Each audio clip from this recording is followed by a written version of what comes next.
अस्सलाम वालेकुम, welcome back to the channel.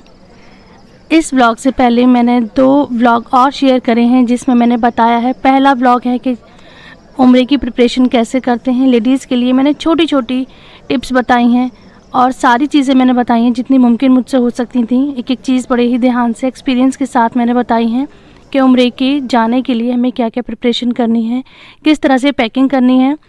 और उसके बाद मैंने दूसरी वीडियो शेयर करी थी आप लोगों के साथ कि पूरा तफसील पूरी डिटेल में मैंने बताया कि उम्रा किस तरह से किया जाता है, किस तरह से नियत करनी है, एहराम कहाँ पर पहनना है, हमें कब कहाँ क्या दुआ करनी है, किस तरह से इसको मुकम्मल किया जाता है।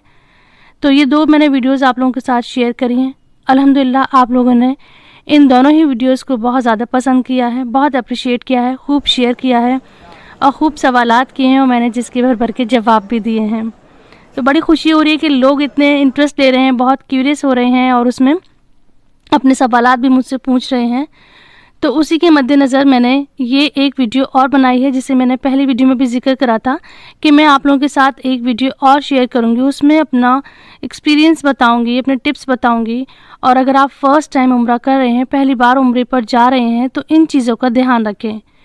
तो मैं कुछ पॉइंट्स आप लोगों के साथ शेयर करती हूँ, इनको गौर से सुनिए और आपके जो रिश्तेदार हैं, जो बहन भाई हैं, बच्चे हैं, पेरेंट्स हैं, जो फ़र्स्ट टाइम उम्रे पर जा रहे हैं, उनके साथ इस वीडियो को शेयर करिए और दुआ में मुझे याद रखिए। और मुझे ये भी दुआ दिए, सबसे पहले मेरे लिए यही दुआ करिए कि मेरी तरह अल्लाह ताला मेरी आखिरत संवार दे, मुझे बख्श दे, मेरी बख्शिश कर दे और जल्दी से जल्दी मुझे दोबारा से अपने दर पर बुला ले, मुझे उम्रे पर या हज पर जल्दी से जल्दी अल्लाह ताला बुला ले। आप लोग मिलके मेरे लिए ये दुआ ज़रूर करिएगा। तो शुरू करते हैं आज की वीडियो। सबसे पहले चाहे आप इसको मेरी रिक्वेस्ट समझ लीजिए या मेरी टिप समझ लीजिए कि जब आप लोग उम्रे पर जा रहे हैं तो प्लीज़ बिल्कुल भी सेल्फीज़, फ़ोटो, वीडियोज़ में अपना टाइम वेस्ट मत करिए। इसकी रूहानियत को महसूस करिए, क्योंकि ये उम्रा और हज हर किसी को नसीब नहीं होता। अल्लाह ताला कुछ ही बंदों को अपने पास बुलाता है, अपना मेहमान बनाता है। तो इस बात को महसूस करिए और पूरी तवज्जो से, पूरी लौ के साथ, पूरी लगन के साथ इबादत में मशगूल हो जाइए। देखिए, अगर आप जाते ही फ़र्स्ट विज़िट पर या फ़र्स्ट उम्रे पर ही आपका पूरा जो ध्यान होगा फ़ोटोज़ पर होगा, सेल्फ़ीज़ पर होगा, या आप घर में किसी को वीडियो कॉल करके दिखा रहे हैं, तो ऐसा मत करिए। मैंने भी जाने के कम से कम 5 दिन के बाद अपना फ़ोन निकाला था। मैंने कोई अपना फ़ोन पे स्टेटस नहीं लगाया, मैंने कहीं भी बिल्कुल भी शेयर नहीं करा है। आज तक मैंने शेयर नहीं करा है कि मैं उम्रा करने गई थी, क्योंकि ये मेरा और मेरे अल्लाह का मामला है। ये वीडियोज़ मैं सिर्फ़ इसलिए बना रही हूँ कि कुछ लोगों ने मुझसे रिक्वेस्ट करी थी, मुझसे पूछा था कि हमें पैकिंग में, जो अब जा रहे हैं, हमें पैकिंग में क्या क्या रखना चाहिए, वहाँ पे किन किन चीज़ों का ध्यान रखना चाहिए। तो इसलिए मैंने ये वीडियोज़ बनाई थी। मतलब ये वीडियोज़ मैं आप लोगों के साथ शेयर कर रही हूँ। और जो मैंने क्लिप्स रिकॉर्ड करे हैं, आप यकीन करिए जाने के 6-7 दिन के बाद मैंने इसे कुछ सीन शूट करे हैं। बिल्कुल भी मैंने जाने पर, जब मैं पहली बार हरम में गई थी, पहली बार मैंने काबा देखा था, मैंने कुछ भी रिकॉर्ड नहीं करा था। मेरा बिल्कुल भी इधर ध्यान ही नहीं था, मुझे सिर्फ यहाँ की रूहानियत को महसूस करना था। तो यही सबसे पहला मेरा आप लोगों के साथ सजेशन है, रिक्वेस्ट है कि प्लीज़ पूरी दिल के साथ, पूरी लौ के साथ अपना अल्लाह ताला से कनेक्शन करिए। अच्छा, मैंने पैकिंग के हवाले से पैकिंग वाली वीडियो में भी काफ़ी टिप्स शेयर करे हैं, तो उस वीडियो को एक बार ज़रूर देख लीजिएगा, जो मेरी फ़र्स्ट वीडियो है कि उम्रे की प्रिपरेशन कैसे करें, क्या क्या चीज़ों की ज़रूरत होती है। तो लोग फ़र्स्ट टाइम जा रहे हैं वो बिल्कुल भी अकेले जाने की हिमाकत ना करें कि अपने अकेले एक ट्रिप समझकर चले जाएं। तो आप लोग जाएं ग्रुप के ज़रिए। जो हज उम्रा का पैकेज लेकर जाते हैं, जो ग्रुप लेकर जाते हैं, उन्हीं के साथ जाएं, क्योंकि वो इतनी अच्छी तरह से सब कुछ मैनेज करते हैं। वो लोग जाते रहते हैं, उनका यही काम है। तो आप अपने ऊपर ज़िम्मेदारी न लें कि हम पर्सनली चले जाएंगे और सब कुछ वहाँ हम कर लेंगे। तो इससे आपका टाइम भी बहुत ज़्यादा ज़ाया होगा, मेहनत भी बहुत ज़्यादा लगेगी। अगर हम ग्रुप के साथ जाते हैं तो सारी ज़िम्मेदारी उनकी है कि हमें कहाँ रुकना है। वो लोग अच्छे से अच्छा रुकने का इंतज़ाम करते हैं, अच्छे से अच्छा खाने का इंतज़ाम करवाते हैं।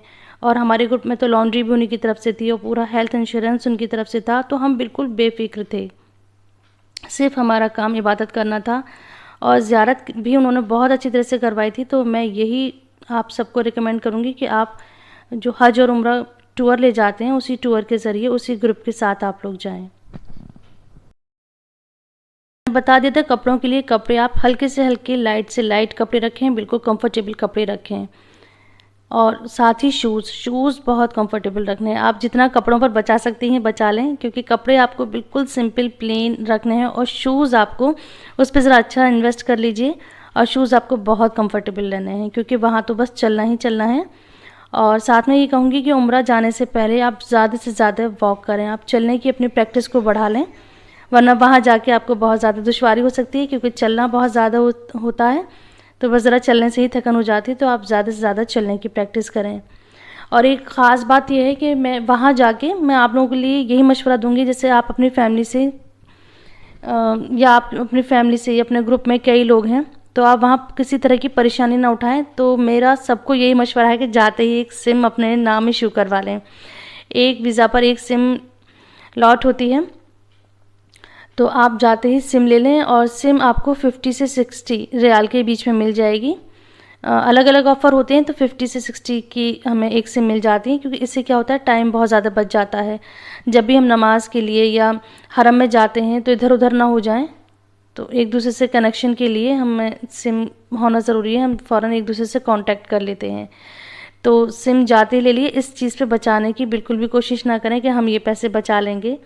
तो कुछ खर्चे ऐसे होते हैं कि जो हमें करने चाहिए, जो हमारी सहूलत के लिए होते हैं। उसमें से एक यही है कि आप जाते ही सिम ले लें। ये सिम आपको 15 दिन के लिए मिलेगी, जो कि 50 से 60 रियाल की आपको मिलेगी। अच्छा, उम्रे के दौरान मतलब तवाफ़ के दौरान हरम में जाने में आप इस चीज़ का ख्याल रखें कि भीड़ से बचें। जहाँ भीड़ हो वहाँ धक्का मुक्की ना करें, वहाँ ज़बरदस्ती एंटर होने की कोशिश ना करें कि आप काबा छूने की वजह से या हज अस्वद छूने की वजह से आप किसी को तकलीफ़ दें। इस चीज़ को बिल्कुल भी ना करें, क्योंकि उसको छूने का जो सवाब है वो अपनी जगह है, लेकिन किसी को तकलीफ़ देने का जो गुनाह है तो हम उसका तसव्वुर भी नहीं कर सकते हैं। कोशिश करें भीड़ से बचें कि हमारी ज़ात से, हमारी वजह से किसी को इतनी सी भी तकलीफ़ ना हो। तो इन चीज़ों का पहले हमें ध्यान रखना है किसी भी उम्रा या हज ट्रिप पर। भी आप हरम में जाएं, एक छोटा सा बैग तैयार करके हरम में ले जाएं। वो बैग की पैकिंग मैंने आपको फर्स्ट वीडियो में बता दी है कि उसमें क्या क्या लेके जाना है। एक छोटी सी जानमाज़ रखनी है, थोड़ा सा खाली बॉटल रखनी है ज़मज़म के लिए, कुछ थोड़ा सा खाने के लिए, तब स्नैक्स वगैरह रखने हैं, तस्बीह रखनी है, दुआओं की बुक रखनी है।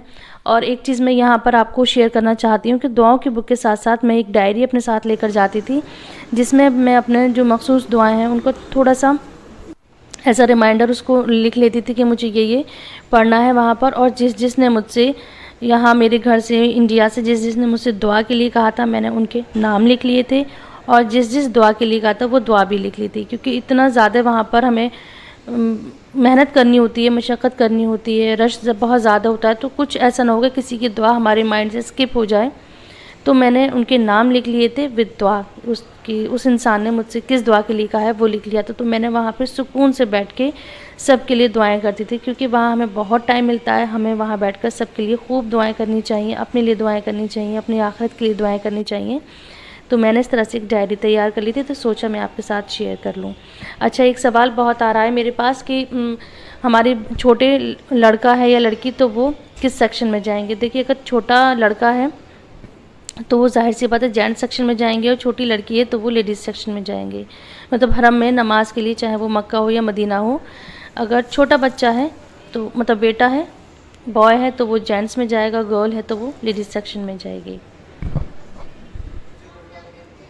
बता दूँ कि जब भी आप हरम में जाएं तो बैग जो साथ ले जाएंगे ना, तो वो क्रॉस बॉडी बैग ज़्यादा कंफर्टेबल रहता है, क्योंकि हमारे वो एक्सेस में रहता है, क्योंकि उसकी सारी जिप्स जो होती हैं, पॉकेट जो होती हैं वो सामने होती हैं, तो हमें सामान निकालने में बहुत आसानी रहती है। जो हम और बैकपैक में परेशानी होती है बार बार निकालने के लिए।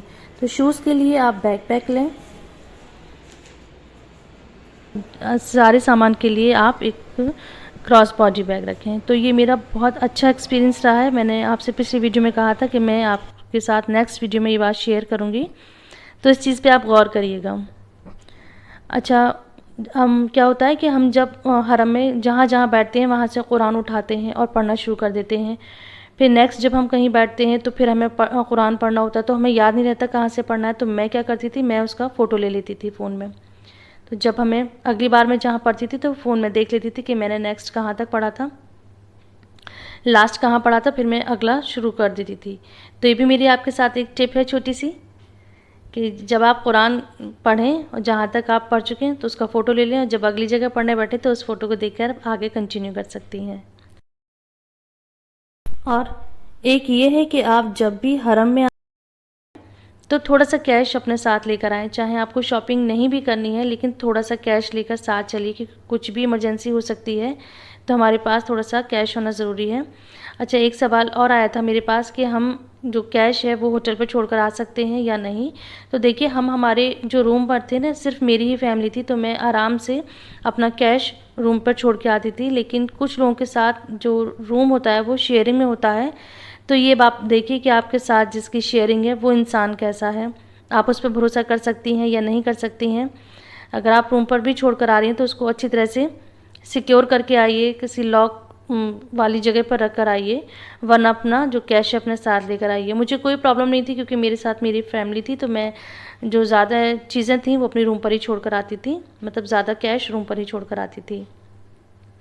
और साथ ही मैं ये कहूँगी कि जब भी आप इस ट्रिप पर आएँ उम्रे या हज की, तो गोल्ड ज्वेलरी को अवॉइड करें, किसी भी एक्सपेंसिव चीज़ को अवॉइड करें, क्योंकि इतनी भीड़ होती है और हमारा जो ध्यान है वो रहता भी नहीं है इस तरह से कि हम एक एक चीज़ को देखें। तो आप अवॉइड करें कि गोल्ड ज्वेलरी ना लेकर आएँ, कोई एक्सपेंसिव चीज़ ना लेकर आएँ, क्योंकि भीड़ में धक्के वक्के में वो चीज़ गिर जाए, टूट जाए, तो बाद में पछताने से अच्छा ये है कि आप उसको लेकर ही ना आएँ अपने साथ। और साथ साथ यहाँ पर एक बात मैं अपनी शेयर कर दूँ, जो मैंने देखा था कि तवाफ़ के दौरान मैंने देखा था कि फ्लोर पे इतनी ज़्यादा कांच की चूड़ियाँ टूटी पड़ी हुई थी। लेडीज़ पहन के होंगी कांच की चूड़ियाँ, भीड़ में उनके हाथ लगे होंगे, वो टूटी होंगी, तो मुझे लग रहा था कि किसी के पैर में चुभ ना जाए, बड़ा ख्याल आ रहा था मुझे ये चीज़ देख के, जबकि वहाँ बार बार सफाइयाँ हो रही थी। इतने तवाफ़ के चलते हुए भी वहाँ पे फ़ौरन क्लीनिंग शुरू हो जाती है। लेकिन मेरा ये सजेशन है कि अगर आप लोग कांच की चूड़ियाँ पहनती हैं तो प्लीज़ तवाफ़ के दौरान कांच की चूड़ियाँ ना पहने, या फिर अपनी चूड़ियों का बहुत ज़्यादा ख्याल रखें। अच्छा, जब हम शहर चेंज करते हैं, जैसे कि हम मक्का से फिर मदीना जाएंगे और दूसरे शहर भी जाते हैं ज़ियारत के लिए, तो जो आपके डॉक्यूमेंट्स हैं, जो आपके वीज़ा हैं, जो आपके परमिशंस वगैरह हैं, उन सबको आप अपने हैंड कैरी में रखिए, जो यानी हमारा पर्स होता है उसमें रखिए। उसको आप लगेज में न डालें क्योंकि कभी भी चेकिंग हो सकती है, या फिर फ़ोन में उसके फ़ोटो लेकर रखें। तो एक कॉपी आप रखें फ़ोन में, और ये सारे जो डॉक्यूमेंट्स हैं अपने पर्स में रखें, क्योंकि चेकिंग के दौरान फिर लगेज निकालना मुश्किल हो जाता है, तो इस चीज़ का ख्याल रखें। और आपके साथ अगर बहुत छोटे बच्चे हैं, बिल्कुल नासमझ बच्चे हैं, तो उनको उनके अलग होने का डर बहुत ज़्यादा रहता है, तो वहाँ बड़ी ही ईजिली शॉप पर रिस्ट बैंड मिलती हैं, इसको आप ले लें। तो एक जो उसका बैंड होता है बच्चे के हाथ में और एक बैंड अपने हाथ में लगा लीजिए, तो वो बच्चा लॉस्ट नहीं होता। तो इसको एंटी लॉस्ट रिस्ट कफ भी कहते हैं और एंटी लॉस्ट रिस्ट बैंड भी कहते हैं। अगर आप वहाँ से नहीं लेना चाहती हैं तो आप इसको ऑनलाइन बड़ी इजीली ले सकती हैं, और इसको लेकर ज़रूर जाएं अगर आपके साथ कोई छोटा बच्चा है तो। अच्छा, काफ़ी लोग मुझसे नुसुक ऐप के बारे में पूछ रहे थे और रियाजुल जन्ना के लिए पूछ रहे थे कि किस तरह से होता है। तो देखिए, आप इसकी ऑनलाइन बुकिंग होती है, आप उसको इजीली बुक करवा लें और वक्त से पहले इसको बुक करवा लें, क्योंकि मैं तो गई थी ग्रुप के साथ, तो ये जो रिस्पॉन्सिबिलिटी थी ये हमारे ग्रुप लीडर की थी, जो हमें लेकर गए थे उनकी थी, उन्होंने हमारा बुक करवा दिया था। लेकिन इसका जो स्लॉट है वो आप अपना नंबर डालिए इस पर, ऑनलाइन इसकी बुकिंग होती है, इजीली बुक हो जाता है। और टाइम अलबत्ता ये है कि आगे पीछे मिल सकता है, जो हमारे ग्रुप मेंबर होते हैं उनसे आगे पीछे मिल सकता है। और किसी ने कमेंट करा था कि मैं अपने हस्बैंड के साथ गई थी इसलिए मुझे दोबारा मौका मिल गया था जाने के लिए, तो ये बिल्कुल पॉसिबल ही नहीं है। आपने देखा कि किस तरह से चेकिंग होती है, जो हमें नंबर मिल जाता है, जो नंबर हमें इश्यू होता है वो नंबर चेक करते हैं और फिर उसके बाद ही परमिशन मिलती है, और वो फिर हमारा रिकॉर्ड बन जाता है कि हमारा जो वीज़ा है, एक वीज़े पर एक ही परमिशन मिलती है और हम दोबारा जा ही नहीं सकते हैं वहां पर। तो ये मुमकिन ही नहीं है कि आप हस्बैंड के साथ या फादर के साथ दोबारा जा सकती हैं, क्योंकि लेडीज़ का जो एंट्री होती है अलग होती है, जेंट्स की एंट्री अलग होती है, और एक नंबर पे सिर्फ एक ही बार एंट्री होगी, वो पूरे साल के लिए हो जाती है। अब ये हो गया है कि साल में सिर्फ एक ही बार हमें रियाजुल जन्ना जाने की परमिशन मिलेगी। तो आप इसको जो बुकिंग करवा लें ऑनलाइन, और फिर जो आपको टाइम मिलता है उस टाइम पर आप चली जाएं। तो ये सिंपल सा है, कुछ भी इसमें ऐसा मुश्किल नहीं है। तो लेकिन जिन्होंने कहा था कि मैं अपने हस्बैंड के साथ 2 बार चली गई थी, तो ये पॉसिबल ही नहीं है। मैं इस बात को यहाँ पे क्लियर कर देती हूँ। तो ये था मेरा एक्सपीरियंस जो मैंने आप लोगों के साथ शेयर करा है अब तक की उम्रे की ट्रिप का, जो मैंने कुछ सीखा, जो मुझे लगा कि मुझे आपके साथ शेयर करना चाहिए। जहां मैं इतना सब शेयर कर रही हूँ, तो मैं चाहती हूँ कि मैं दुआओं का स्केड्यूल भी आप लोगों के साथ शेयर करूँ कि मैंने किस तरह से दुआएं मांगी थी, किस तरह से उसको डिवाइड करा था। तो बहुत ही सिंपल सा रखिए। तो मैंने कुछ इस तरह से दुआ करी थी कि पहले आप सल्लल्लाहु अलैहि वसल्लम के लिए, फिर सहाबियों के लिए, सहाबियाओं के लिए, ताबाइन के लिए, ताबाइन के लिए, इस तरह से मैंने दुआ करी थी। पूरी उम्मत मुस्लिमा के लिए दुआ करी थी। फिर करी थी मैंने फॉरगिवनेस के लिए, यानी अपनी बख्शिश के लिए, जन्नत के लिए, गाइडेंस के लिए, अल्लाह ताला हमें हमेशा नेक हिदायत दे, और रिस्क के लिए अल्लाह ताला हम सब के रिस्क में खूब बरकत दे और हम सबको हलाल रिस्क अता फरमाए, हराम रिस्क से बचाए। अपने आपस के रिश्तों के लिए, अपने घर में रिश्ते, अपने माँ बाप के साथ रिश्ते, बहन भाइयों के साथ रिश्ते, अपने इन लॉज के साथ रिश्ते, फिर अपनी हेल्थ के लिए, हेल्थ है तो सब कुछ है, और फिर अपनी वेल्थ के लिए, और साथ में अपने मरहूमों के लिए, जितने भी हमारे बुजुर्ग इस दुनिया से जा चुके हैं, अल्लाह ताला उन सब की मग़फ़िरत फरमाए और हम सबको सिरात मुस्तकीम पर चलाए। तो ये सब इस तरह से मैंने कुछ दुआएं करी थी। उम्मीद करती हूँ कि आपको ये वीडियो बहुत हेल्पफुल रही होगी। अगर ये वीडियो आपको ज़रा भी हेल्पफुल रहती है तो मेरे लिए, मेरी फैमिली के लिए दुआ करिए, अपनी दुआओं में मुझे याद रखिए। और मैं भी आप सबके लिए दुआ कर रही हूँ कि जो लोग ये वीडियो देख रहे हैं, अल्लाह ताला उन्हें जल्दी से जल्दी उम्रे पे जाना नसीब फरमाए, उनको हज पे जाना नसीब फरमाए और उनका हज और उनका उम्रा कबूल फरमाए। आप लोग भी अपनी दुआ में मुझे याद रखिएगा। ये वीडियो पसंद आती है तो अपने फ्रेंड्स के साथ, अपनी फैमिली के साथ इस वीडियो को शेयर करिए। अभी कोई डाउट है तो आप फ़ौरन मुझे कमेंट में पूछ सकती हैं, मैं फ़ौरन ही उनका रिप्लाई कर देती हूँ। और इस वीडियो को लाइक करिए, सब्सक्राइब करिए इस चैनल को। मिलते हैं नेक्स्ट वीडियो में। अपना बहुत सारा ख्याल रखिए। अल्लाह हाफिज़।